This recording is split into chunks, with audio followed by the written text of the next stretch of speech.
ये आप वो लोग हैं बेसिकली के जो चेंज कर सकते हैं इन ट्रू सेंस, और कोशिश करें कि सर्व करें नेशन को, पाकिस्तान को, एंड दैट्स इट। इवन आप यहाँ पे हैं या कि आउट स्टेशन है, मुल्क से बाहर हैं, तो कुछ ना कुछ ज़रूर इम्पार्ट करते जाएं। इस मुल्क ने बहुत कुछ दिया है, तो सबसे बड़ी चीज़ आइडेंटिटी होती है। Exactly. तो ये 100 साल पिछले लोगों से पूछें कि उनके क्या इशूज़।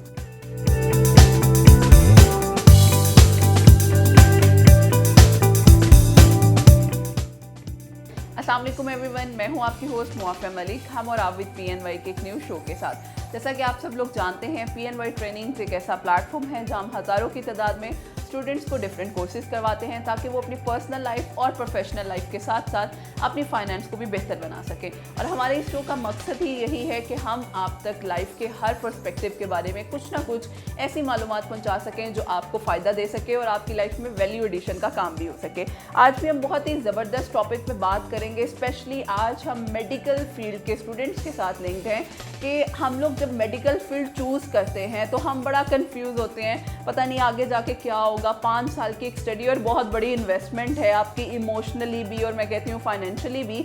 आपने MBBS में कदम तो रख ली है, लेकिन आहिस्ता आहिस्ता आपको पता चलता है आपका इंटरेस्ट नहीं है। तो ये चीज़ हम पहले क्यों नहीं देखते, क्यों नहीं हम कैरियर काउंसलिंग को इतनी इंपॉर्टेंट से थे, और हमने MBBS कर भी ली है, उसके बाद भी हम स्टिल उसी ट्रैक पे खड़े हैं कि यार इतनी फील्ड्स हैं, मुझे स्पेसिफिक किस में जाना है। तो ये सारी चीज़ें हमें किस पॉइंट पे देखनी चाहिए और इन चैलेंजेस को हम ओवरकम कैसे कर सकते हैं, इन सब चीज़ों पे बात करेंगे। हमारे साथ जो गेस्ट मौजूद हैं, डॉक्टर मोहम्मद अली रज़ा हमारे साथ मौजूद हैं, जो कि CEO हैं ENT हेल्थ केयर ऑर्गेनाइजेशन के। तो हम वेलकम करते हैं सर को अपने इस शो में। अस्सलाम वालेकुम सर, कैसे हैं? अल्लाह का शुक्र, आप सुनाएं कैसी हैं? अल्हम्दुलिल्लाह सर, जैसा कि मैं अभी बात कर रही थी, माशाल्लाह आपका इतना अच्छा एक्सपोजर और I have been seen your videos, इतनी ज़बरदस्त आपकी इंफॉर्मेटिव होती हैं।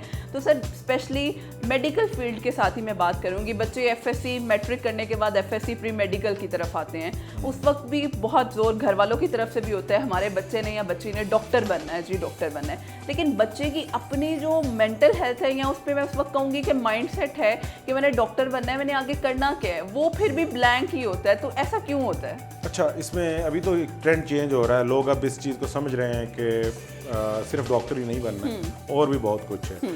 ब्लैंक इसलिए होता है कि उस बच्चे को मौका ही नहीं दिया जाता है कि वो अपना ऑन इट्स ऑन फैसला ले, ठीक है ना। उसको एक चीज़ थोप दी जाती है। पेरेंट्स के पार्ट पे जो सबसे बड़ा काम है ना बच्चे के लिए, वो ये है कि उसको वो डायरेक्शन, उसको प्रिंसिपल सिखाएं, असूल सिखाएं, ठीक है ना, कामयाब होने के असूल या के लर्निंग के असूल, लेकिन उसकी डायरेक्शन उसे चूज़ करने दें। हाँ, उसे मनफी सिमत में ना जाने दें, उसे मस्बत रखें, लेकिन ये नहीं कि उसको एक कैनवस के अंदर किसी एक ख़ास जगह पे फिक्स ना कर दें कि उसने यही बनना है, कि सिर्फ डॉक्टर ही बनना है, सिर्फ इंजीनियर ही बनना है, या कि बाप चाहता नहीं पायलट ही बनना है, या कि माँ की ख्वाहिश है तो उसने एक्टर ही बनना है, या कुछ भी। उसकी अपने एक पैरामीटर्स हैं, उसका अपना एक इंटरेस्ट है, अल्लाह ने उसको मुख्तलिफ पैदा किया बाकियों से। बिल्कुल। इवन कि अगर वो जुड़वा 2 भाई हैं तो भी वो डिफरेंट है। तो ब्लैंक आपका क्वेश्चन ये था कि ब्लैंक क्यों हो जाता है। वो ब्लैंक इसलिए हो जाता है क्योंकि उसका जो स्टीयरिंग है, जो उसकी जो गाड़ी है, उसके ऊपर कंट्रोल किसी और का है, तो ठीक है ना। लेकिन ये कंट्रोल जो है, ये भी नहीं मैं कहना चाह रहा कि जी इसका गलत मतलब हो जाए कि उसे शुतर बेमहा छोड़ दें। आपने उसके लिए प्रिंसिपल्स डिसाइड करने हैं, उसके लिए क्या उसकी लिमिटेशंस क्या हैं उसे पता हो, लेकिन चूज़ वो खुद करे कि वो कुक बनना चाहता है, वो शेफ़ बनना चाहता है, वो एक्टर बनना चाहता है, सिंगर बनना चाहता है, वो एक मतलब कि इस्लामिक स्टडीज़ का स्कॉलर बनना चाहता है, लॉयर बनना चाहता है, डॉक्टर, टीचर, कुछ भी है, तो डिसाइड वो खुद करे। एग्जैक्टली। और सर इसी चीज़ पे अब हमने डिसाइड कर लिया है, मैंने अपना MBBS ऑप्ट कर लिया है, 5 साल की स्टडी कर ली है। उस स्टडी के बाद फिर एक और कन्फ्यूजन का फेज़ आता है जब हमने आगे जाना है स्पेशलाइजेशन की तरफ। तो क्या कोई पहले हमारा माइंडसेट बनना चाहिए कि यार आगे फील्ड्स इतनी हैं, हमने अब किस चीज़ में जाना और किस तरह से अपने, अब डॉक्टर तो हम बन गए हैं लेकिन आगे फर्दर भी तो कुछ करना है ना, तो वो उस चीज़ पे फिर हम कंफ्यूज हो जाते हैं। हाँ, उस पर कंफ्यूज इसलिए हो जाते हैं कि स्पेशलिटीज़ की तादाद ज़्यादा है और अच्छी खासी हैं, और फिर स्पेशलिटीज़ से हट के 40% चंक तो स्पेशलिटीज़ का है, 40% आपकी पैरा स्पेशलिटीज़ हैं, उसमें भी आप जा सकते हैं, और 20% मैं आपको कहूँगा कि जो कि एडमिनिस्ट्रेटिव या कि बिल्कुल आप अपनी फील्ड को छोड़ के किसी और फील्ड में चले जाते हैं। जैसे एक पर्टिकुलर चंक है जो डॉक्टर्स का MBBS करके या अपनी हाउस जॉब करके CSS की तरफ चला जाता है, या ऑल टुगेदर अपना सब कुछ छोड़ के फैमिली बिजनेस की तरफ चला जाता है, या किसी और तरफ चला जाता है। इवन कि मैंने लॉयर्स भी देखे हैं, आपके लिए बड़ी चीज़ अजीब होगी कि MBBS की डिग्री और साथ उसने लॉ की भी की हुई है, तो इस तरह भी होता है। लेकिन बात हम करेंगे स्पेशलिटी में रहते हुए, तो बेसिकली ये प्रॉब्लम्स पहले तो बहुत ज़्यादा थे। जब हम ग्रेजुएट होते थे तो हमारे आगे तो खुला समुंदर होता था, हम जिस तरफ चाहते थे डुबकी लगा लेते थे, जो एक अच्छी चीज़ थी। जैसे मैं ENT में हूँ तो मेरा पैशन था, मैंने ऑप्ट कर लिया। किसी का प्लास्टिक सर्जरी का है वो उसमें चला गया, किसी का साइकेट्रिक का है, डामा का है, उनमें चला गया।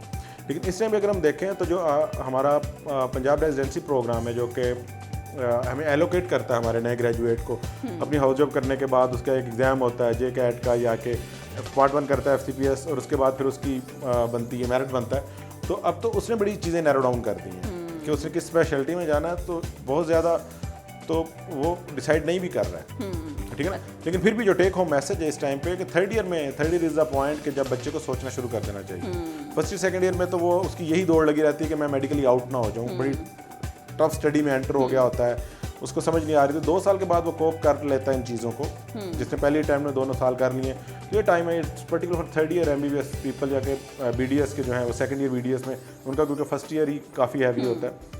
तो ये टाइम होता है थर्ड ईयर MBBS या सेकंड ईयर BDS का, कि वो अपनी स्पेशलिटी को आप सोचना शुरू कर दे। क्योंकि जो ब्रेन है, जब आप इसके सबकॉन्शियस को कोई मैसेज दे देते हैं तो ये उसको ये पकाता है, तो वो ऑटोमेटिकली 1-1.5 साल में उसे पता लग जाएगा कि उसका इंटरेस्ट किस तरफ है। उसको सिर्फ थर्ड ईयर में नेम्स पता होने चाहिए अपनी हर स्पेशलिटी के, कि क्या क्या है और उनका नो हाउ क्या। फोर्थ ईयर में वो और क्लियर हो जाएगा।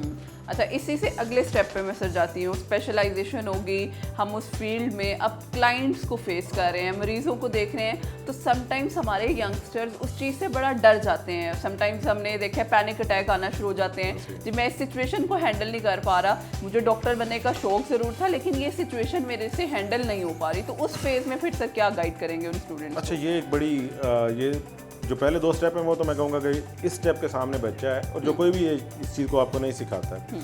पर्टिकुलरली जब आप क्लिनिशियन बन जाते हैं, इधर आप GP बन रहे हैं फॉर MBBS के बाद, या कि आप अपनी पोस्ट ग्रेजुएशन कर रहे हैं, उसके बाद जब आप फील्ड में एंटर होते हैं तो आपको बेचैनी होना शुरू हो जाती है, और वो ये होती है कि आपके पास क्लाइंटेज नहीं होती है, प्रैक्टिस आपके पास। क्यों? वजह यह है कि आपका 5 साल के अंदर फोकस ही जो है वो रहा है to gain the knowledge about the disease, और फिर उसको आपने डायग्नोज कैसे करना है। लेकिन प्रॉब्लम ये है कि जो हमारा क्लिनिशियन है, जिसका अभी भी अगर आप एक लिस्ट निकाल लें 100 क्लिनिशियंस की जो कि बेहतरीन है लाहौर में, इर्रिस्पेक्टिव ऑफ द स्पेशलिटी, तो वो लोग होंगे कि जो बहुत अच्छे क्लिनिशियन होंगे, लेकिन वो बहुत अच्छे जो हैं उनकी कम्युनिकेशन स्किल्स बहुत अच्छी होंगी। ये वो चीज़ होती है जो हमें इम्पार्ट नहीं हो रही होती है। इसके अलावा मैं बताता हूँ, आपकी प्रैक्टिस का दारोमदार सिर्फ 40% आपके नॉलेज पे है, 40% इंटरपर्सनल स्किल्स के ऊपर है। आप पेशेंट के साथ ट्रीट कैसा करते हैं, आप उसको वो आपके ऊपर ट्रस्ट कितना करता है, और आखिरी 20% जो है उसे आप लक भी कह सकते हैं, उसे आपकी कह सकते हैं कि एडमिनिस्ट्रेटिव स्किल्स भी कह सकते हैं, मार्केटिंग स्किल्स भी कह सकते हैं। तो वो 20% में ये चीज़ें आएंगी। लेकिन 40% आपका नॉलेज है, उसके बगैर तो आपकी बेस ही नहीं बन रही है, ठीक है ना। उसके बाद जो 40% है वो इंटरपर्सनल स्किल्स है कि आप लोगों के साथ कम्युनिकेट कैसे करते हैं। अब ये चीज़ मैं कह देता हूँ इसको, क्लिनिशियंस के लिए ये बड़ा एक जो है जो अर्ली क्लिनिशियन है उन्हें ये चीज़ पता होनी चाहिए, और जिनको पता होती है वो बाकियों से बहुत आगे चले जाते हैं। आप जिस हॉस्पिटल में जिस जगह पे प्रैक्टिस कर रहे हैं, वहाँ के स्टाफ के साथ आपका कैसा बिहेवियर है, पर्टिकुलरली वहाँ के जो